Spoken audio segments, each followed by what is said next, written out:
America ও ইসরায়েলের কোটি কোটি ডলারের বোমাবর্ষণ কি তাহলে ব্যর্থ হলো?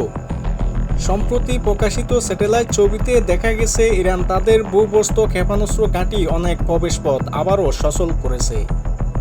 যুক্তরাষ্ট্র ও ইসরায়েল কয়েক সপ্তাহ ধরে এসব সুড়ঙ্গের মুখে ব্যাপক বোমা হামলা চালায়। তাদের লক্ষ্য ছিল ইরানের ক্ষেপণাস্ত্র কর্মসূচিকে দুর্বল করা এবং ভূগর্ভে অস্ত্র ভান্ডারের প্রবেশপথ বন্ধ করে দেওয়া। কিন্তু সিএনএনের প্রকাশিত ছবি দেখা যায় ইরান সাধারণ বুলডোজার ও ড্রাম ট্রাক ব্যবহার করে দ্রুত ধ্বংসস্তূপ সরিয়ে ফেলছে। খুব কম খরচে তারা অনেক সুড়ঙ্গ প্রবেশপথ আবার খুলে ফেলতে সক্ষম হয়েছে।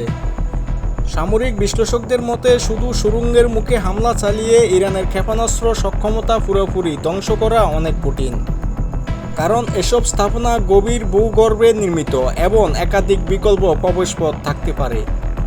ফলে প্রশ্ন উঠেছে, মার্কিন ও ইসরায়েলের কৌশল কি প্রত্যাশিত ফল দিতে পেরেছে নাকি ইরান আবারও দ্রুত ঘুরে দাঁড়িয়েছে? এ বিষয়ে আপনাদের মতামত কি কমেন্ট জানাতে ভুলবেন না। ধন্যবাদ।